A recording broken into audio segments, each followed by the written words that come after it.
Hello, my name is Trishana Pulos.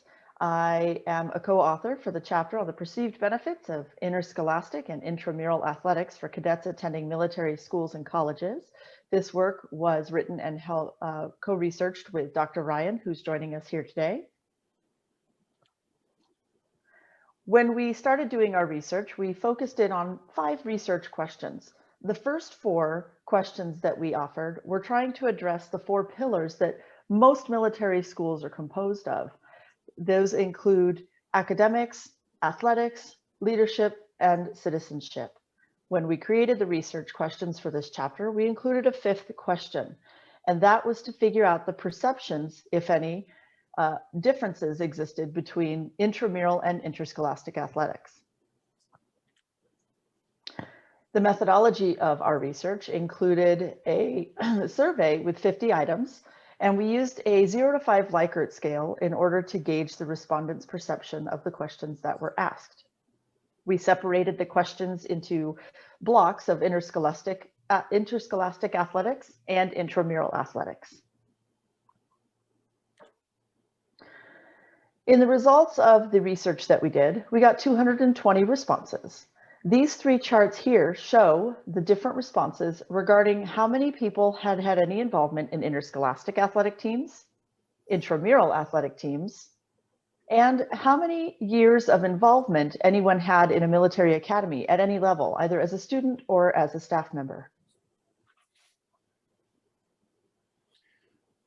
Just to clarify operationally, the difference between interscholastic and intramural athletics, that as we defined them, interscholastic was competition, athletic competition as an individual or team with a school other than the military academy or college.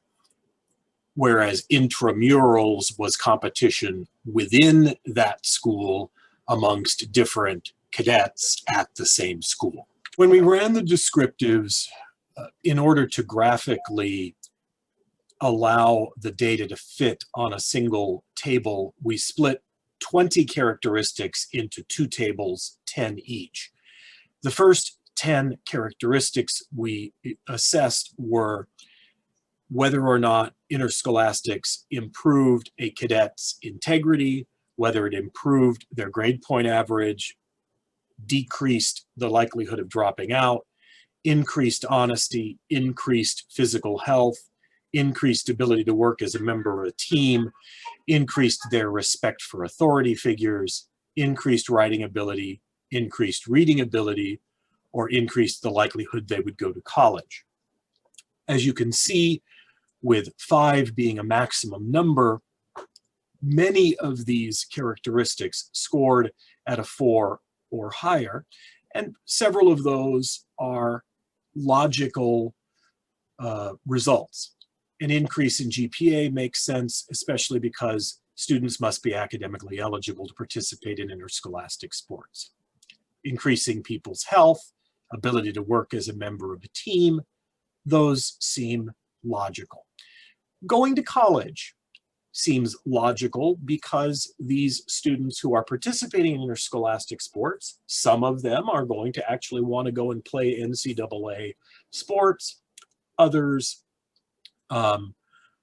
will be more likely to go to college simply because they're attending a military school, and college attendance rates are dramatically higher amongst military college cadets, military school cadets anyway.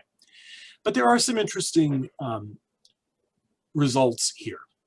First of all, the lowest rated from amongst these 10 was increasing respect for adults. When we followed up in interviews, a number of cadets, both at the secondary and college levels, said that in interscholastic athletic competition, they often saw coaches from other teams, and in some cases parents and spectators from other teams, being extremely disrespectful. For example, one of the respondents talked about how he had seen a football coach physically abuse one of the football players because the football player made a mistake, and this cadet saw this other football coach shove the high school football player to the ground in anger over the fact that this football player made an error. A number of people talked about other coaches cursing at their athletes, parents cursing at their own kids when they made a mistake, parents cursing at coaches or being abusive toward coaches.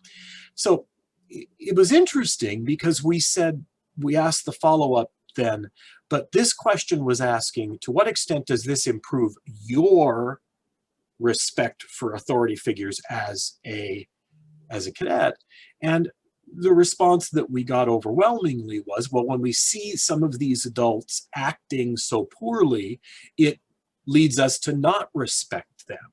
So whereas I think we were going for respect for authority figures within the military school, or at least that's what we probably believed going into the survey, it turned out that they were actually talking about a much broader sense, and that there were adults outside the military academy setting who were setting a very poor example of respect. There are other characteristics here that are in that 3.8 to 4.2 range, which were fairly expected. The one other shocking piece of this to us was how low writing was rated in comparison to how high reading was rated. One might think that those two would be more likely to be similar in rating, high or low, but they were diametrically opposed. In follow-up interviews, cadets told us that, for instance, on a football team, they had to read a football playbook, and so their perception was that reading the football playbook increased reading ability, whereas they didn't do any real writing as part of a typical interscholastic sports competition. The remaining 10 characteristics were an increase in a cadet's ability to adapt, be adaptable, to lead, the ability of a school to raise money as a result of interscholastic sports teams, the ability of a school to recruit students, the fun that the athletes had, whether it increased their punctuality, fortitude, knowledge of games they play, whether it increased their overall mental health, and whether it increased creativity. Again, you can see across the board in all 10 of these areas, there was greater than a 4.0 mean, with the exception of mental health. And when this was followed up on in interviews, there wasn't a lot of understanding as to why mental health might have been lower, except that one cadet who made a particularly poignant comment said that being on an interscholastic team does increase my stress level. And since it increases my stress level, I think it lowers my mental health. That was one student's response, kind of a fascinating response, maybe something worth some further exploration. The next two slides have to do with intramural athletics. Again, the difference being interscholastic is competition with another school, intramural is within school competition. You can see in the first 10 characteristics that we had relatively similar characterizations. Writing was among the lowest. Respect was among the lowest. Increase in GPA, honesty, health, teamwork, going to college, reading, all of those, much like interscholastics, were very highly rated in intramurals. The same thing, the same patterns tended to be true with the other 10 characteristics, except these were notably lower than they were on the interscholastics slide. So most of them were at a 3.5 or higher, but there were a number that were interestingly lower. The ability of a school to raise money was not rated very highly. And the ability of a school to recruit was not rated very highly. Now, just for the sake of explanation, we included those in the questions because in the literature review, that is one of the pieces about a benefit in particular to interscholastic athletics that was found in the literature. It was not originally part of our research question, and we frankly weren't focusing on it in the analysis of the data, but we were curious because it was in the literature whether or not our results would match some of the results in the literature. Interestingly enough, our cadets, coaches, parents, staff members tended to perceive that those two things did not have as great a benefit as maybe they do at a non-military school or college. And that is certainly something worth consideration for further research. The final piece of this descriptive statistics that I think is worth noting is the ranked order from high to low of the final ranking of both interscholastics and intramurals. And you can see here some pretty interesting trends and some pretty interesting differences. So for instance, health logically fit into ranks 1 or 2 in both categories. But areas like honesty, which were rated very high in interscholastics, ended up ranked 13th out of 20 in intramurals. Other characteristics were fairly close to each other. For instance, teamwork and fortitude were similar ranges within the ranked order. There were some interesting differences here that are worth possibly some further exploration in other studies. One of the things that was particularly fascinating was how intramurals was so much more highly rated in leadership than interscholastics. And loud and clear, cadets said to us, "We lead intramural athletics. It is a cadet-run activity, whereas interscholastics is run by coaches." That is a whole area that I think would be absolutely worth some further exploration. It's also interesting how respect was rated so much more highly on intramurals than it was on interscholastics, and that also pointed to the fact that because it's only an in-school activity, the sense was that cadets were, because they were only competing against each other and there weren't outside factors, the amount of respect that intramurals developed was perceived as being dramatically higher. There was a notable difference, for instance, between college going, which was ranked 9 in interscholastics and 17 in intramurals. In the conversation with cadets, we were told, well, if you're playing on an interscholastic sports team, you're much more likely to want to go play at an NCAA school and or play some sort of interscholastics at a college, even if it's as a red shirt walking on whatever. Whereas participation in intramurals wasn't seen as having any direct connection to college going. The final research question we asked was, is there a substantial difference between the means of interscholastics versus intramurals? And so we did hypothesis testing, t-testing, and used the null hypothesis that there was no statistically significant difference between the means of intramurals and interscholastics, and the alternative hypothesis being that there was.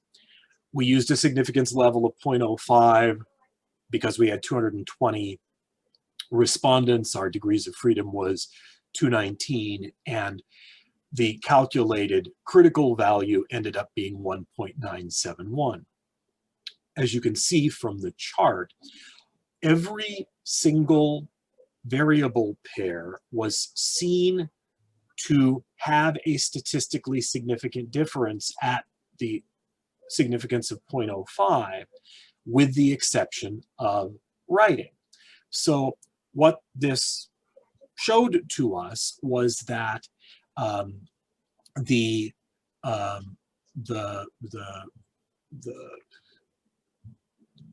there were notable differences between the perceptions of interscholastics and the perceptions of intramurals.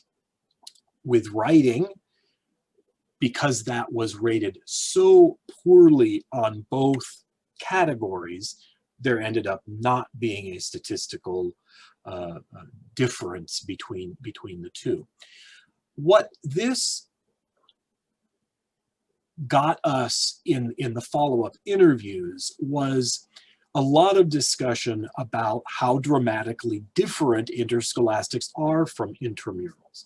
The idea that in interscholastics there is a lot more perceived pressure to be successful because you're competing against another school and you want your school to win and you want your school to get the league championship or get the city championship title.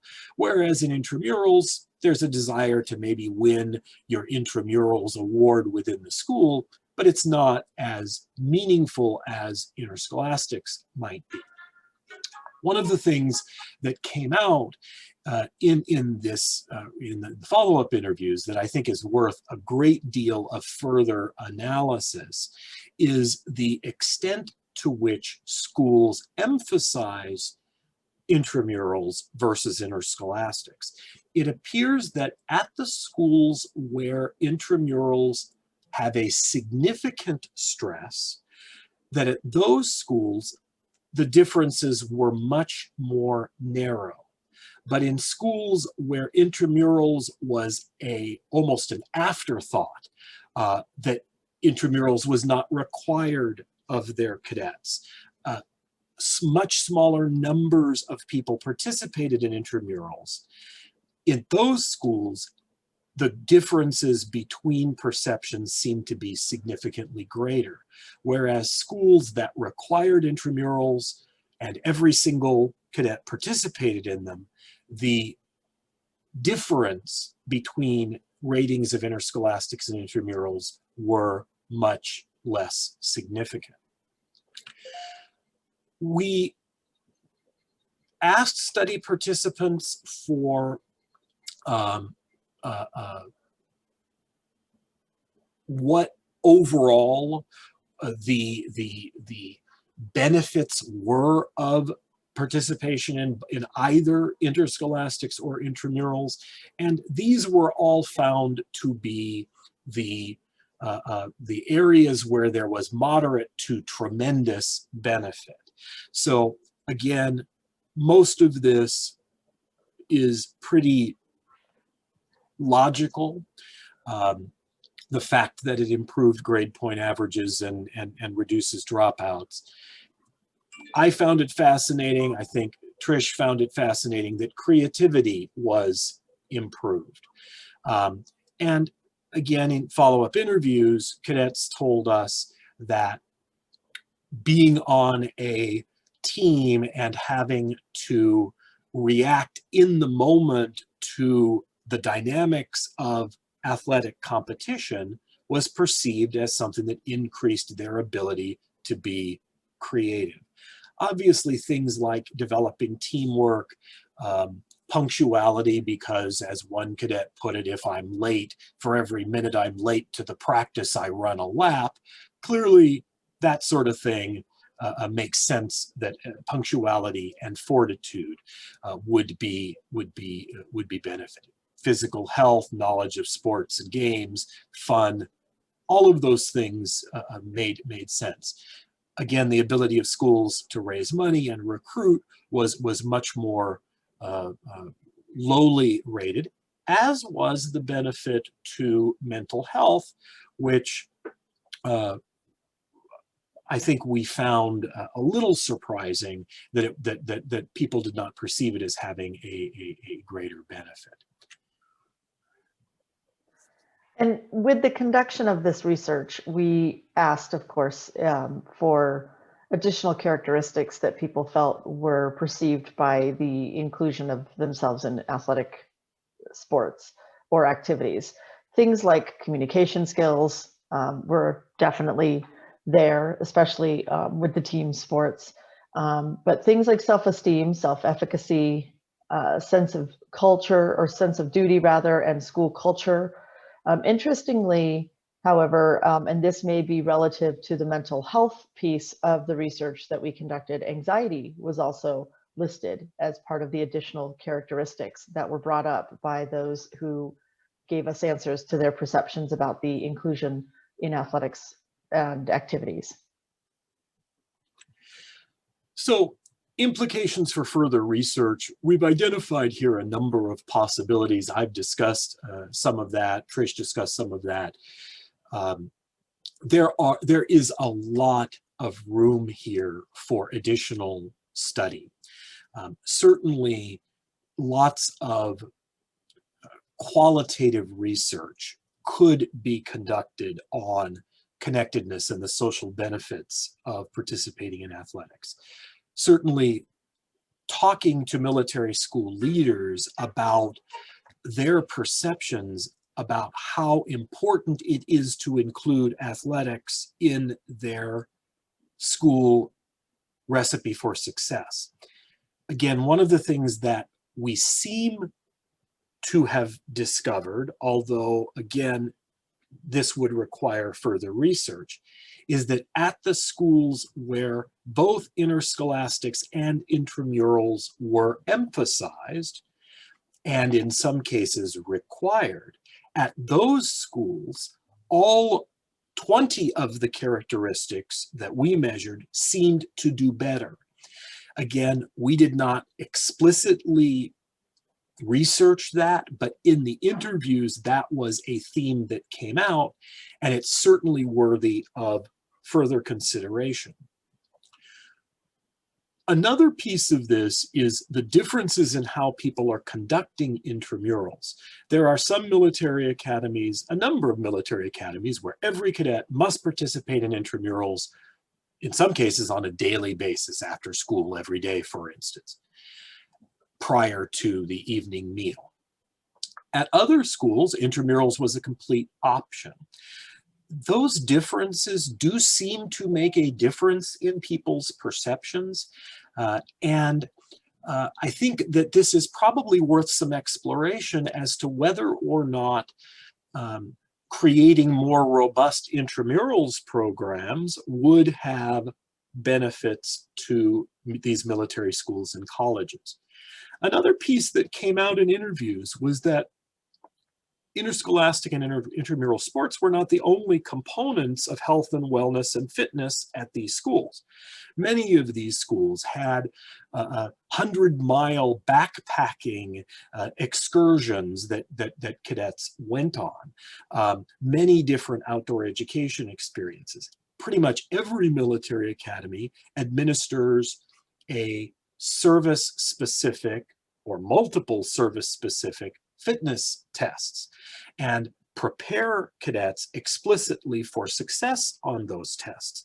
Well, that preparation is part of the larger equation of fitness, health, wellness at these schools, and that pillar that we might call the athletics pillar. There's also an area that we did not explore, which was the physical education classes that cadets take at these institutions. That's particularly true at the secondary level, obviously not as true at the college level. But exploring the nexus between the quality and nature of those programs and cadets' efficacy, success, perceptions in these 20+ characteristics is certainly worthy of study. And then finally, whether there are differences in between secondary and collegiate athletic program participation and impact. And finally, this is an area that is, I believe, absolutely worthy of significant further research, and that is to use a standardized psychological assessment of something like self-esteem, emotional intelligence, grit. We all know that there are a number of standardized assessments that measure those characteristics. Administering those to athletes on interscholastic teams and comparing those to control groups of cadets that are not participating in interscholastics or intramurals, I think would be a fascinating realm for study, and frankly, a very expansive opportunity, even for a book on military academy athletic programs and their impact on some of those psychological characteristics. So Trish and I are very pleased to have presented this, and we're available to answer questions. Our emails are available on the next slide. Thank you all very much.